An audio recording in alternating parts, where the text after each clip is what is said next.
It's no secret that I'm personally not a fan of the Cold War mode in WoTConsole. And there are multiple reasons for that. Whether it's the True Vision and how I think it doesn't fit in this game's original design intentions, how it messes with the vision system in the game already and doesn't work together with the targeted system. Or maybe it's the era system and how it's forced more top tier bullying than tier 10 ever has and places tanks in the wrong era while picking and choosing when to be historically accurate to appease those that play a video game for historical accuracy. Or even the reselling of tanks and their skin counterparts like the Centennial, and moving tanks over from both modes that change very little in terms of armor profile, but are forced into an era with way higher pens than it would have faced in World War II. Looking at you, Conqueror. Or maybe how features like the missile indicator system were taken away from all players and turned into a lackluster piece of equipment. The balance and features within this mode are all over the place in my opinion, but that's not what this video is about. I will, however, most likely make an in-depth video of Cold War, and what it gets wrong, but also what it gets right, too, because it's not all bad. But in this video, I want to address what I think is the biggest problem with the mode at the moment, that has the easiest solution as well. And I know it's an easy solution, because we've already done it before. First, for a little bit of backstory. Back in the now infamous title update 6.0 in early December of 2020, many things were changed about the game. Lots of feedback was had, and many patches took place, but with all the problems 6.0 caused, one of them lingered a bit longer than we would have liked. Before 6.0, we had damage rolls of minus 25% plus 25%, meaning that when you shoot your shot, you have the chance of rolling from anywhere 25% below your alpha damage to 25% above your alpha damage. So say you had a 390 alpha gun. Your possible damage range was 293 to 488. This damage range changed with 6.0 to minus 25% plus 15%, meaning your damage floor was still the same, but your damage ceiling was a lot less. Meaning again, if you had a 390 alpha gun, your damage range now was 293 to 449. This might not seem like a big deal. You can still high roll, right? Well, since your damage range was now not equal up and down, it meant you low rolled way more than you high rolled. You had much more space to do so, and so you low rolled a lot. What this did was basically made your alpha damage no longer your average damage. Instead of a percentage range of 50% where your alpha was dead center, your range was now 40% where your alpha was higher up than the middle. So your new average was basically 5% below your alpha, and it was very noticeable. On the screen now is a very old highlight clip of a game I had back then.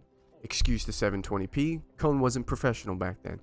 But on the side here, I have a list of the damage number of every shot I penned that game, and you can see not a single one hit for above the alpha of 390. This problem persisted into Cold War's release, meaning that the damage rolls in Cold War were the same.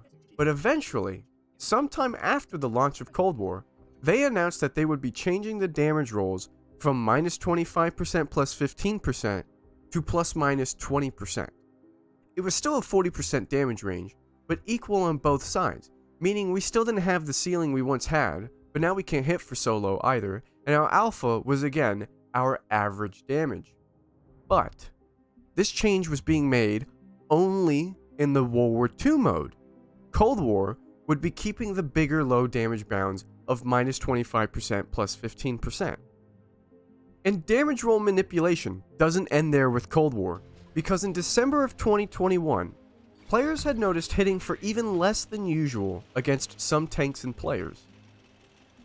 And it turned out that they had secretly given new players some better RNG. And this did affect both modes, but it was really noticed in Cold War where new players would enter Era 1, an era where you can mark tanks right off the bat, so a lot of people still play Era 1 after grinding tanks in other eras to come back and mark them or to just have fun, whereas in World War II most players don't play Tier 4 and below, so it wasn't really noticed. The new RNG was new players, for their first 100 games, had better damage rolls where they would hit for well above their alpha almost every shot, and also took less damage too. So while everyone was already low rolling, if you happened to shoot a new player, you low rolled even more than usual, which was a problem.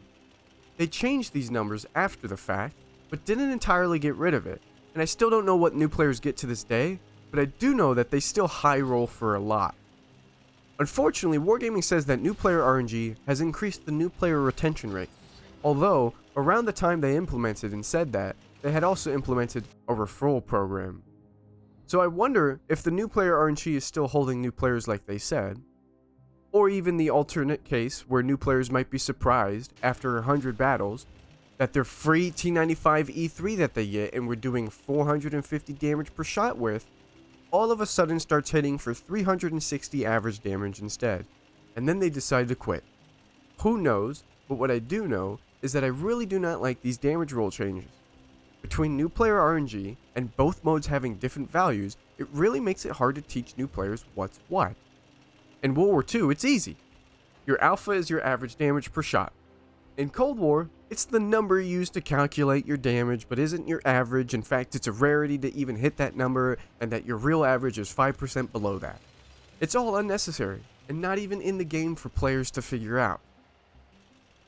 I find it really hard to understand why we fixed this problem in one mode and decided to keep it in another.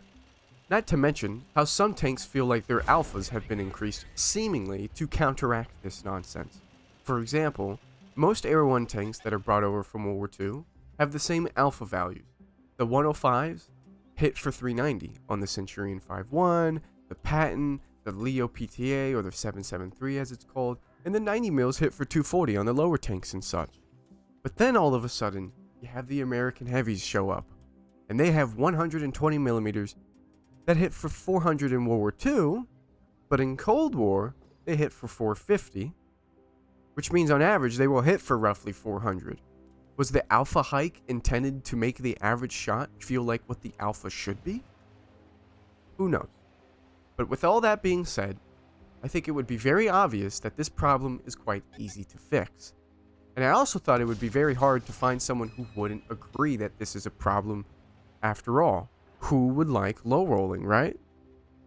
Well, I want to address one thing I've heard when discussing this over on Twitch. There are some that think low rolling is a good thing. And the reason why? It makes the game last longer. So they say. I think this reason is flawed for a couple of reasons. First being, like I mentioned earlier, all this does is cause confusion, especially for new players trying to understand both modes. Again, in one mode, it's simple. Your alpha is your average. In another, it's more complicated for no real reason. And the second flaw is that if they want the games to last longer, there are other ways of going about that than to artificially lower everyone's damage with lower damage bounds. You could slow people down. You could make people less accurate so they take more time utilizing aim time. You could increase HP of all tanks to make people survive longer, thus the game lasts longer. A little bit of a side note here, but I would like to see the low tier HP buff PC did a while back. Funnily enough, when we brought over the Polish medium line, we brought over a few tanks affected by that buff, and they just have more HP than everything else in that tier because of it.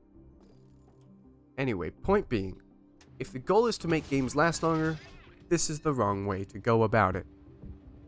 I want to play Cold War, but it's got so many things holding it back, and this is one of those things that, if fixed, would cause me to give it another chance. But until then, I'm not touching this mode until they fix the damage rolls like they did for World War II back then. There's no reason that they shouldn't be plus minus 20%. But tell me what you guys think about low rolling in Cold War and such. Help this discussion reach Wargaming's ears, and let's get things rolling right in Cold War.